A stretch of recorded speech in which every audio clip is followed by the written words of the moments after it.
દ્વારીશ કી જય। શ્રી માધવરાયજી સ્થાપિત આચાર્ય ગૃહ જુનાગઢ મોટી હવેલી ઉજ્જવલ આચાર્ય પરંપરા શ્રી માધવરાયજી મહારાજના વંશજ ગોસ્વામી શ્રી પુરુષોત્તમલાલજી મહારાજ ની વ્રજ યાત્રા હૃદય શુદ્ધિનું સાધન। વ્રજયાત્રાનું આપણું આ ચોથું મુકામ છે। મધુવન, શાંતમ ગુણ, બહુલાવન અને ચોથું મુકામ આ કુસુમ સરોવરનું છે। શ્રી દામોદરલાલ, શ્રી મદન મોહનલાલ અને શ્રી ગિરિરાજજીની કૃપાથી આપણી યાત્રા નિર્વિઘ્ને પૂર્ણ થશે। પરિશ્રમ બાબતમાં કહો છો, પણ તમારા સહકારથી મને ઓછામાં ઓછો શ્રમ પડે છે। આ ક્રમ ચાલશે તો જે નિયમ લઈને આપણે આવ્યા છીએ તે સફળ થશે। બહુલાવનથી ચાલતા ચાલતા મને એક વાત યાદ આવી છે। આપણે સિનેમામાં આગળ વધ્યા, ઘોડા ગાડી, પછી મોટર અને એરોપ્લેન સુધી તથા ટોકીઝથી લઈને ટેલિવિઝન સુધી આપણે પ્રગતિ કરી છે। સ્પીડી બનાવો, આપણે પ્રોગ્રેસ કર્યા। આવા પ્રોગ્રેસના જમાનામાં પગે ચાલવાની પીડા શા માટે? ઘરના સુખ સગવડના સાધનો મૂકીને આપણે અહીંયા શા માટે આવ્યા છીએ? વ્રજયાત્રા આપણે હૃદય સુધી માટે કરીએ છીએ। વ્રજયાત્રા આપણે આપણા હૃદયની સુધી માટે કરીએ છીએ, પણ હૃદય સુધી માટે કાંટા કાંકરામાં અસત તાપમાં ચાલવા સિવાય બીજો કોઈ માર્ગ નથી। આપણે કાંટા કાંકરા ન વાગે તે માટે એક એવું ડિપાર્ટમેન્ટ ખોલવું જોઈએ કે અહીં વ્રજમાં પણ આપણને સુખ સગવડ મળી શકે। આને માટે જાપાન, રૂસ, જર્મની કે યુનોમાં એપ્લિકેશન કરવી જોઈએ કે અમારી હૃદય સુધી કરવાનો કોઈ ઉપાય બતાવો।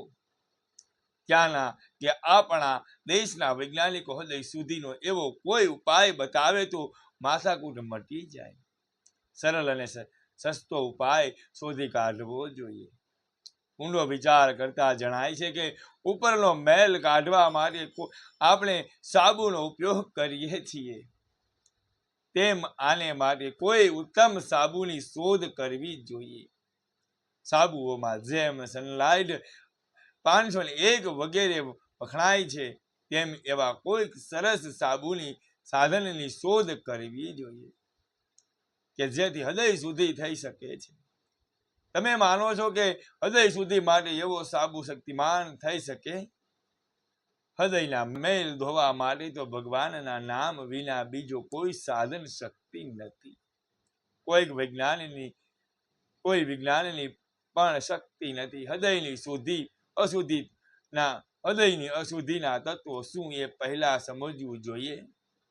અમતા મમતા આપણે ભગવત લીલામાં વ્રજમાં આવ્યા છીએ એનું જ ભૂલવું જોઈએ। આપણે ભગવત લીલાસ્ત વ્રજમાં આવ્યા છીએ એ ન ભૂલવું જોઈએ। અહીંયા આવ્યા પછી પણ અહંતા મમતા આપણને ભગવત લીલાના દર્શન થવા દેતી નથી। શ્રી મહાપ્રભુજીએ બેઠકો દ્વારા આપણને વ્રજ મહાત્માનું જ્ઞાન કરાવ્યું છે। આ વિરાટ ભૂમિના સ્પર્શ દ્વારા જ અહંતા મમતા દૂર કરી આત્મ શુદ્ધિ કરીએ છીએ।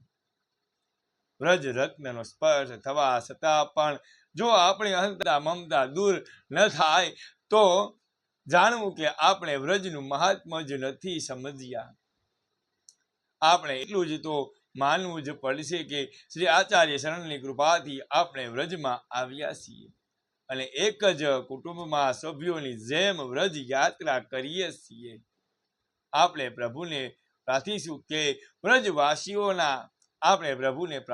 વ્રજવાસીઓના સ્વરૂપ જ્ઞાન પહેલા જ કરાવે અને પછી આપણને કરાવે। આચાર્ય શરણની કૃપાથી જ ભગવત કૃપા થશે। માટે આપણે એ શ્રીને વિજ્ઞપ્ત કરીશું। આચાર્ય ચરણની કૃપાથી ભગવત કૃપા થશે। માટે આપણે એ શ્રીને વિજ્ઞપ્ત કરીશું કે આપ અમારા ઉપર કૃપા કરો, જ્યાં અમે ભૂલ કરાતા હોઈએ ત્યાં અમને પાછા વાળો, અમને બસાવો આપણી ઉપર, આપણી યાત્રા ઉપર છે. શ્રી દામોદરલાલ શ્રી મદન મોહનલાલ પ્રભુની કૃપાનું સત્ર છે, તેથી બધું સુગમ થશે. અહીંયા ગોસ્વામી શ્રી પુરુષોત્તમલાલજી મહારાજના વચનામૃત વ્રજ યાત્રા હૃદય સુધીનું સાધન આ પ્રસંગ અહીંયા પૂર્ણ કરીએ છીએ.